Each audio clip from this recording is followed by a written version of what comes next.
kesempatan hari ini saya Nurma Sinta kembali bersua menyapa Anda tentunya di kajian yang menarik spesial dari TVRI Jogja, kajian yang selalu menjadi inspirasi dan insya Allah selalu menjadi suri tauladan bagi kita semua. Dimana lagi kalau bukan di Tablik Islami? Membimbingkan Al-Quran, mempersatukan umat. Masya Allah. Nah ini ibu-ibu yang sudah hadir di studio cantik-cantik sekali nih, kita kenalan dulu ya. Oke, dari yang sebelah kanan, ibu-ibu dari Majelis Taklim mana nih? Majelis Taklim Nurul Haji Yogyakarta. Allah tidak dadu, Islam kebanyakanku, ku yakin Nabi Muhammad panutanku, pakaianku, nah pedomanku, ku yakin pilihanku pasti benar. Masjidil Fajri kebanggaan kami. Masya Allah. Masya Allah, luar biasa sekali. Kita beralih nih ke ibu-ibu yang cantik berjilbab pink, luar biasa. Oke, dari Majelis Taklim mana nih ibu-ibu sekalian? Khairun Nisa, wanita tiang negara. Mari jadi Khairun Nisa, Khairun Nisa, damai di hati. Masya Allah, damai di hati begitu ya. Saya juga ikutan damai loh. Semoga juga pemirsa dimanapun juga ikutan damai gitu ya. Kan positif vibes ya. Oke, pada kesempatan hari ini ibu-ibu dan juga pemirsa yang ada di rumah, kita akan ngaji bareng bersama dengan Ustadz yang nyentrik dan juga gaul begitu ya. Ada Ustadz Miftahul Khair atau biasa yang disebut dengan Ustadz Miko Cak Coy. Oke, kita sapa dulu. Assalamualaikum Ustadz. Waalaikumsalam warahmatullahi Mbak Nurma. Sehat Mbak? Alhamdulillah sehat. Ustadz gimana nih, sehat? Alhamdulillah sehat. Sehat. Waras warek. Waras warek gitu ya. Yeah. Oke, dan juga positif vibes sekali nih Ustadz pada hari ini ya. Harus ya toh. Iya, Walaupun karena... nggak tahu kan dalamnya seperti apa, yang jelas kita keluarkan dengan kondisi yang baik gitu. Oh gitu, Masya Allah. Iya, karena setiap ucapan itu doa begitu ya Ustadz ya? Benar sekali. Betul. Karena kalau kita bilang waras, warak, berarti nanti dikabulkannya juga waras dan warak begitu ya? Waras, sehat, ataupun waras yang berarti enggak itu ya. Jadi kita dan juga kenyang itu penting. Iya, betul. Nah ini sesuai banget nih Ustadz dengan tema kita pada kesempatan hari ini, yaitu syarat terkabulnya doa. Nah, untuk memulainya dulu nih Ustadz, saya ingin bertanya kepada Ustadz, mungkin ibu-ibu dan juga pemirsa yang ada di rumah pastinya bertanya-tanya nih, sebenarnya doa itu apa sih? Kok kadang orang itu bilang setiap ucapan itu adalah doa. Nah, sebetulnya doa itu apa sih Ustadz? Kamu nanya, kamu bertanya-tanya. Oke. Kamu nanya gitu. Doa itu harapan Mbak Nurma. Jadi setiap yang diharapkan itu bisa berarti doa. Akan tetapi doa juga bisa diartikan sesuatu yang diucapkan itu juga menjadi doa. Jadi apapun yang kita sampaikan, kalau kita sengaja maupun tidak sengaja, itu biasa menjadi doa. Kalau orang Jawa bilang itu, ojo aneh-aneh le ngomong, ndak ono wali liwat. Wali liwat itu siapa sebenarnya? Wali liwat itu adalah malaikat. Iya, jadi malaikat itu yang senantiasa di sekitar kita ini, ibu-ibu, ini dari jamaah Khairun Nisa, dari jamaah Nurul Fajri. Alhamdulillah ini juga luar biasa, besti-besti saya ini semuanya. Nah, jadi kalau malaikat itu berada di sekitar kita, itu tugasnya nggak banyak. Cuman mengamini doa kita. Bilang amin, amin, amin. Makanya setiap omongan kita jangan sampai omongan yang buruk atau kata-kata yang kotor. Sehingga takutnya nanti kata-kata yang kotor itu akan menjadi istilah diijabah oleh Allah begitu. Jadi setiap ucapan adalah doa. Maka dari itu doakan yang baik. Oke, baik Ustadz. Nah, terus kemudian Ustadz, syarat terkabulnya doa itu pasti ada ya Ustadz ya. Apakah kita harus berwudu dulu nih Ustadz supaya doa kita itu terkabul? Apakah setiap hari ketika kita mengucapkan apa bisa terkabul atau seperti apa Ustadz? Iya, ya tadi yang saya sampaikan bahwa malaikat kan berada di sebelah kanan, sebelah kiri kita. Begitu juga dengan rokib, ate itu juga mencatat amal-amal kita. Maka dari acara ini ataupun pemirsa yang di rumah itu juga bisa tercatat sebagai ibadah. Ngaji seperti ini ada yang pahalanya 100%, ada yang tinggal 50%, ada yang tinggal 6% mungkin ya, tergantung konsentrasinya. Kalau konsentrasi penuh jenengan bisa sampai 100% ibu-ibu. Kalau konsentrasinya sudah keingat magic jar itu ya. Kalau di rumah sudah keingat warung, rumah makan Padang dan sebagainya, itu sudah mulai berkurang. Maka dari itu kalau di sini dapat 100%, apakah ada yang dapat 100%? Ada ustadznya itu. Nah, saya kan nggak bisa konsentrasinya, saya harus fokus di sini. Nah, jadi doa itu sebelum kita masuk kepada doa yang terkabulkan, sebenarnya doa orang itu asalkan mungkin dari hati ya. Dari hati itu juga menjadikan doa kita mudah dikabulkan oleh Allah. Tapi kadang-kadang kita kok doanya lama nggak dikabulkan. Saya sudah berdoa lama loh Ustadz, sudah dari saya SMP mungkin saya pengen beli tanah misal gitu ya Pak. Nah tapi kemudian kok nggak dikabulkan, itu tenang saja. Doa kita dikabulkan, cuman belum saatnya. Jadi Allah itu memberikan sesuatu yang tepat, bukan sesuatu yang pas kita butuh, yang sesuai dengan keinginan kita, tapi sesuai dengan keinginan Allah. Kersane Gusti lah, makanya orang Jawa bilang tuh nrimo ing pandum. Pandumnya kita juga harus tahu kapan waktu yang tepat, yang tahu hanya Gusti Allah. Maka dari itu, ibu bapak-bapak, kalau kita doa jangan pernah kita menganggap sakdek saknyet atau sakna liko, sakal, jangan. Jadi doa itu seperti pohon. Pohon itu ada yang sekali nanam, sekali berbuah. Ada yang sekali nanam, lama berbuahnya. Tapi ingat jenengan, ketika doa itu lama nggak dikabulkan, itu ibarat pohon besar, sekali nanam lama berbuahnya, tapi kalau sekali berbuah banyak dan kembali berbuah terus. Berbeda dengan doa yang kita panjatkan, kita mohonkan, kemudian langsung dikabulkan. Itu seperti menanam buah melon, buah semangka. Sekali nanam, sekali berbuah, besok harus nanam lagi. Mungkin doa kita sekarang nggak diijabah oleh Allah, tapi anak cucu yang menikmati, begitu. Jadi syarat-syaratnya jangan satu, hatinya harus bersih. Kemudian jujur. Biasanya yang sering jujur itu adalah seorang perempuan. Kenapa gitu Ustaz? Saya ini laki-laki ya, laki-laki. Kadang-kadang mungkin rakyat bisa atau biasanya harus dari mana? Dari teman gitu. Nah, semuanya teman gitu. Tapi jangan sampai suudon. Halo teman mana apa itu? Ayo gini lah. Itu jangan. Tapi jangan menerima dari kejujuran seorang laki-laki. Wong lanang biasanya ngalahan Bu, tenang aja. Lelaki itu paling ngalah di dunia ini. Saya nggak percaya, coba jenengan. Biasanya kerudung seperti ini jenengan punya nggak? 5 buah punya? 5 potong kudung punya? 15 punya? 20 punya? Perempuan kerudung 20 punya. Lelaki mati-mati yo mengikit tok. Peci yo mung siji gitu. Ngene ora gonta-ganti gitu. Nah, itu makanya harus jujur. Yang kedua kemudian kalau mau suci dulu boleh bersih. Cuman kalau doa kita misalkan waktu-waktu tertentu kita sudah waktunya berdoa ya berdoa dulu. Misalkan waktu hujan, kita kan belum wudu juga kan?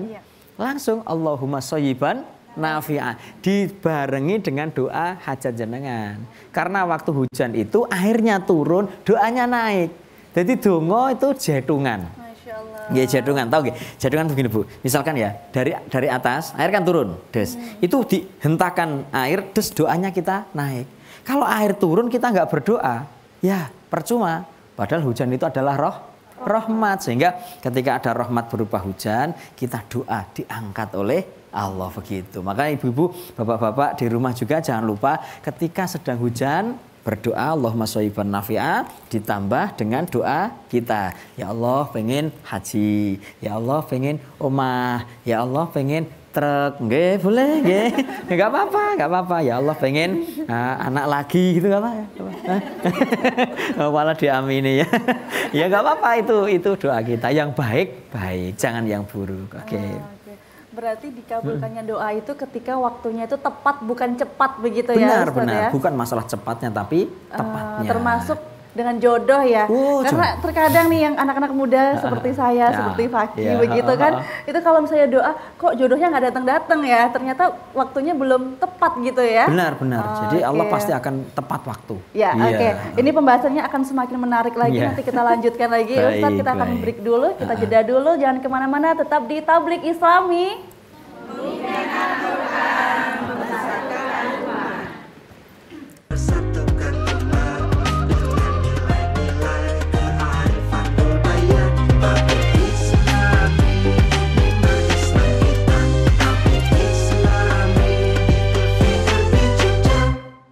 أعوذ بالله بالله من الشيطان الرجيم.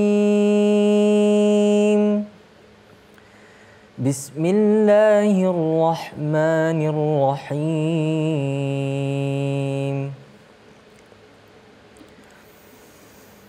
فاستجبنا له ووهبنا له يحيى وأصلحنا له زوجه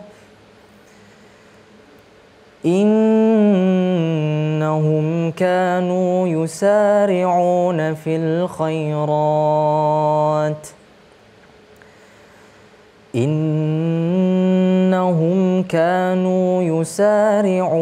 في الخيرات ويدعوننا رغبا ورهبا وكانوا لنا خاشعين.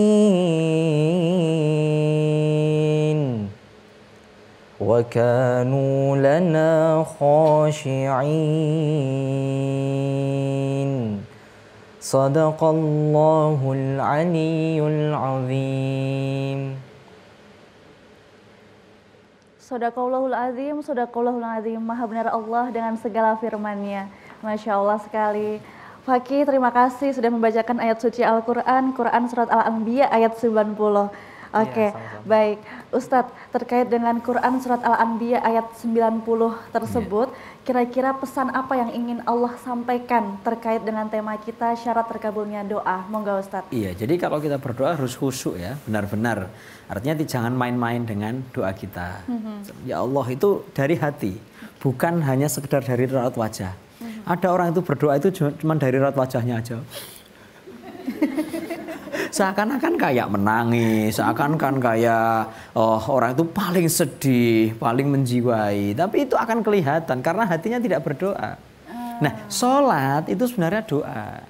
Makanya sholat itu kan dimulai dari, secara istilah itu kan dimulai dari takbir, diakhiri dengan salam. Tapi kalau secara lughah, bahasa, sholat adalah doa.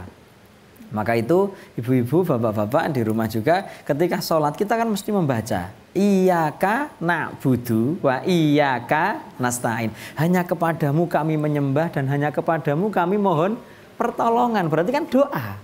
Kemudian ada lagi doa-doa sebelum kita salam juga harus dikasih apa? Juga ada doa-doa.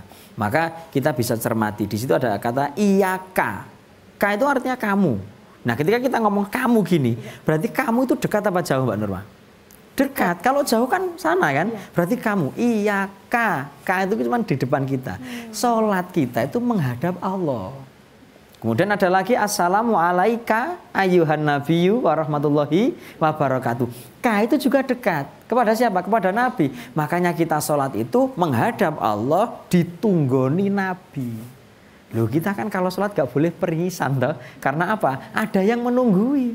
Jadi kalau hati kita belum madep, hati kita belum mantep, ya seakan-akan Allah tetap ketika kita belum bisa melihat Allah, seakan-akan kita dilihat oleh Allah begitu. Jadi kita memang dilihat.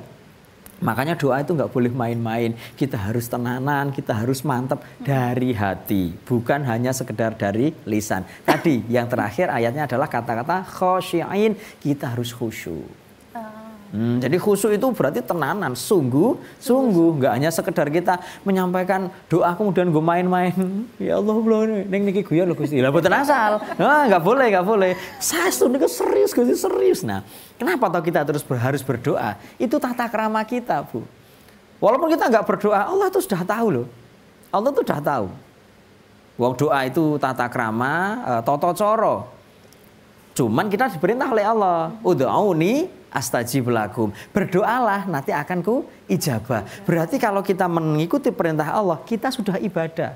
Walaupun doa kita belum dikabulkan di dunia, di akhirat akan dikabulkan. Walaupun toh belum dikabulkan, itu kita sudah termasuk beribadah. Seperti halnya orang yang berdoa kemudian menganggap bahwa Allah nggak tahu. Allah sudah tahu. Wis pirsa, Bu. Ya Allah, kula butuh ngene-ngene. Jadi Allah ya wis ngerti. Aku ngerti ngene-ngene iki sono catetane kabeh le, dan catatan kabeh no. Ngono kuwi sono. Karena kita itu butuh tata cara, tata krama. Sama kayak orang upacara, Mbak Nurma. Orang upacara ya sudah tahu kan, barisannya itu sudah jelas. Wow, instruktur upacara begini. Apa inspekturnya? Komandannya lapor. lapor, barisan sudah siap, upacara siap dimulai. Umpama ora dilapori, ya wis ngerti wong ketok kok. Nggih mboten? Ora dilapori ora apa-apa, tok ketok, tapi kan tetap laksanakan. Jadi lapor, barisan sudah siap. Wis ngerti. Nah, ora sida upacara, malah bubar. Itu namanya tata krama tata cara. Jadi apapun yang kita inginkan meskipun di batin aja Allah udah tahu. Begitu tapi ya, Ustadz, bagusnya ya? kita ucapkan. Iya. Nah, tapi kalau misalnya kepada jamaah ini nih Ustadz, kalau mereka tidak bertanya, tidak diungkapkan, kita tidak tahu. Oh, iya. Tapi Allah tahu. Harus ya. diucapkan. Sebenarnya harus jamaah juga diucapkan. ini, sebenarnya saya juga ingin tanya tapi tak batin. Lah itu aliran kebatinan. Iya. Jadi nggak boleh, Ya, harus betul. disampaikan. Ya, harus disampaikan. Oke, monggo ibu-ibu dari Majelis Taklim Khairun Nisa terlebih dahulu. Monggo silahkan ibu yang ingin bertanya. Oh, nggih. Ya. Assalamualaikum warahmatullahi wabarakatuh. Waalaikumsalam Waalaikumsalam warahmatullahi wabarakatuh. Ustadz, saya nyuwun pirsa, kalau tadi kan kita berdoa harus pakai tata krama dan tata cara, Iya. ya. Dan sewu, lah kalau kita itu misalnya ada yang sama sekali tidak melaksanakan perintah Allah dalam hal ini sholat, apakah itu juga berdoa? Ataukah itu kalau yang terjadi kebaikan pada dia itu adalah ijabah dari doanya atau hanya kebetulan? Matur nuwun, wassalamualaikum warahmatullahi wabarakatuh. Waalaikumsalam warahmatullahi wabarakatuh. Warahmatullahi Langsung? wabarakatuh. Ya, Iya. langsung dulu dari Majelis Taklim Nurul Fajri. Monggo silahkan Oke. ibu yang ingin bertanya. Bismillahirrahmanirrahim. Assalamualaikum warahmatullahi wabarakatuh. Waalaikumsalam warahmatullahi wabarakatuh. Perkenalkan, nama saya Ibu Ani dari Majelis Taklim Nurul Fajri Yogyakarta. Nyun pirsa Ustadz, Nggih, monggo Bu Ani. mohon dijelaskan urut-urutan kita berdoa agar Allah bisa mengijabahi doa kita yang sudah kita sampaikan setiap saat. Iya. Terima kasih. Baik. Assalamualaikum warahmatullahi wabarakatuh. Waalaikumsalam warahmatullahi wabarakatuh. Terima kasih Ibu dari Majelis Taklim Nurul Fajri dan juga dari Majelis Taklim Khairun Nisa. Khairun Nisa. Ya, monggo silahkan Ustadz untuk dijawab. Kira-kira jawabannya bahkan simple atau khusus juga Baik. Ustadz? Begini, jadi dari Khairun Nisa, Ibu, Allah itu Maha Rahman Rahim. Rahman itu semua makhluk di dunia ini akan dikasihi. Bahkan misalkan orang yang fasik pun, orang yang munafik pun itu akan dikasih nikmat oleh Allah. Cuman ada namanya Ar-Rahim. Ar-Rahim itu nikmat yang khusus di akhirat. Jadi Ar-Rahman itu dunia dan Ar-Rahim itu akhirat. Gampangannya seperti itu. Nah, misalkan orang itu fasik, orang itu misalkan belum sholat, belum ya, kita jangan katakan tidak ya, karena kita nggak tahu selanjutnya nanti mereka akan sholat atau tidak. Nah, misalkan itu belum sholat, belum ibadah, belum menyembah kepada Allah, itu kemudian mendapatkan nikmat. Nah, itu semata-mata juga karena Allah itu welas. Welas itu memberi kan, beda dengan asih loh. Belas kasih itu beda, welas asih. Welas itu berarti maringi, tapi kalau asih itu menyayangi. Memberi sama menyayang itu beda. Kita hanya sekedar diberikan, misalkan ada di jalan orang minta, kita berikan, kita memberi, tapi kan kita nggak sayang sama orang itu. Berbeda dengan orang walaupun tidak diberi, tetapi kadang-kadang kita sayang. Nah, biasanya orang kita sayang otomatis akan diberi. Jadi ketika orang itu belum takwa, yaitu karena kasih sayang dari Allah begitu. Kemudian Bu Ani tentang cara-cara ataupun bagaimana sih urut-urutannya. Pertama kita sebelum doa itu kita memuji dulu. Makanya sebelum kita berdoa kan bismillahirrahmanirrahim, Allahumma sholli ala sayyidina Muhammadin walhamdulillahi rabbil alamin. Loh, kok didahului sholawat? Iya, kenapa sholawat itu kita dahulukan? Karena sholawat itu membuka pintu langit. Jadi pintu langit itu masih ada satirnya atau ada tutupnya. Lah dengan sholawat akan dibuka pintu itu. Maka ketika kita membaca sholawat, pintu langit akan membuka. Kemudian kita sebagai orang yang berdoa disertakan sholawat itu, maka akan terkabulkan. Nah, di situ ada walhamdulillahirabbil alamin, itu adalah merayu Tuhan. Jadi kita merayu Allah. Artinya apa? Segala puji bagimu ya Allah. Jadi kalau kita doa itu merayu dulu sama yang mau kita doain. Sama kalau kita mau minta uang kepada suami, Bu. Harus merayu dulu. Kalau nggak merayu, hasilnya dikit. Tapi kalau merayu menggunakan kata-kata yang enak, hasilnya banyak. Bedakan ya antara kata kasar dengan kata lembut. Ketika kata kasar kita, Pak, duit. Alah. Hei, le, kau bapak mau ya? Tuman nih gila. Itu paling alah nyoh saya ketemu nyoh. Cuman itu 50.000. Tapi bedakan ketika kata rayuan kita lembut. Pak, apa? Ayo Pak melu aku. Nanti, wis toh, bila perlu pejamkan matamu. Nah, akhirnya sing lanang merem terus dituntun gini toh, terus sampai kepada dapur ataupun pawon. Lihat Pak sekarang buka matanya. Iki lho Pak, delok Pak, tomat bosok, lombok entek, ya terasi ya wis garis sithik. Iki ra ono kencur kabeh garing. Aku ngerti Pak nek kowe iki wong lomo, aku ra njaluke mesti kowe ngenehi. Wong lanang ya bingung entoke dompet to. Nyoh dineke kabeh sak dompet-dompete. Itu karena ada rayuan begitu. Sudah Mbak? Iya, betul. Oke, gimana ibu-ibu sudah tercerahkan ya insya Allah? Nah Ustadz, tadi kan bagaimana cara kita supaya doa itu terkabul. Nah kira-kira ada nggak nih Ustadz yang menyebabkan doa itu jadi ditolak oleh Allah Subhanahu wa Ta'ala? Ada. Doa itu bisa ditolak juga karena ketika kita makan makanan haram. Jadi makanan haram itu bisa mengakibatkan doa kita, ibadah kita ditolak. Kenapa sih Allah sudah mengharamkan makanan itu atau mengharamkan cara mengambil makanan itu, kenapa kita masih lakukan? Jadi ketika daging, darah kita terisi dengan makan makanan haram, itu sulit ibadah kita akan diterima. Yang kedua, jangan sampai kita berpecah belah. Kalau kita berpecah belah misalkan dengan saudara kemudian kita geger, itu Allah sudah tidak mendengar doa kita. Kenapa? Karena kita nggak bisa menerima pemberian Allah. Saudara, kemudian keluarga itu kan pemberian Allah. Kita nggak bisa menerima. Nah, gimana Allah mau menerima doa kita kalau kita nggak bisa menerima pemberiannya? Berarti yang pertama tadi haram, kemudian yang kedua adalah congkrah gitu ya. Congkrah. Tidak ada hubungan baik di antara persaudaraan begitu. Oke, baik Ustaz, nanti kita akan lanjutkan lagi. Kita kembali sesaat lagi, jangan kemana-mana, tetap di Tablik Islami. Persatukan umat.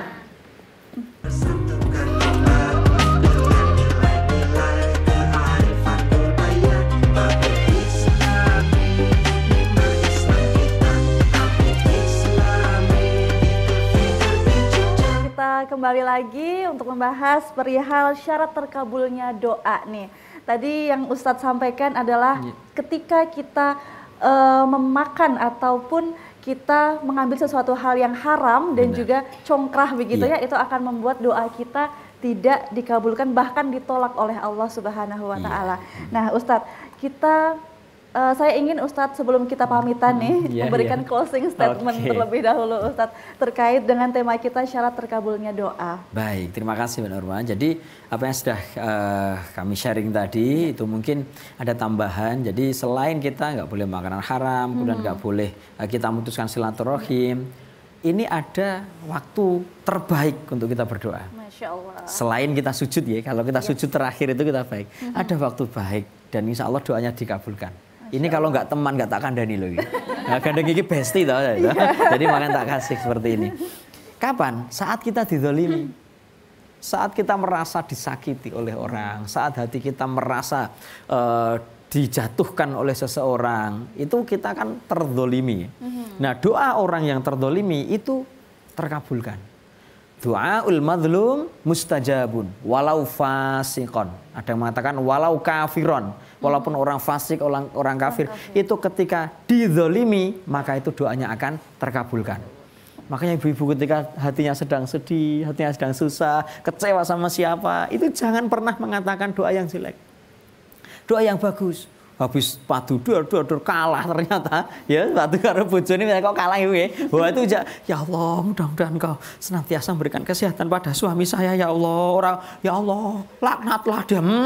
Ini karena laknat benar-benar mendapatkan laknat sejak susah siapa? Kita sendiri. Maka jangan sampai kita mengucapkan sesuatu itu buruk. Kita harus ingat doa adalah ucapan adalah doa. Sehingga apa yang kita ucapkan nanti akan dikabulkan oleh Allah. Nah, saat ada orang yang menzalimi kita, doakan yang baik. Toh nantinya juga mereka akan jadi orang baik. Ketika akan jadi orang baik, akhirnya baik ketemu baik. Jenengan ketemu sama orang yang tadi menzalimi, akhirnya baik dunia dan akhirat. Amin ya rabbal alamin. Terima kasih. Oke, terima kasih Ustadz Nggih. Niko. Cak Coy bae. Oh iya, Ustadz Cak Coy gitu ya.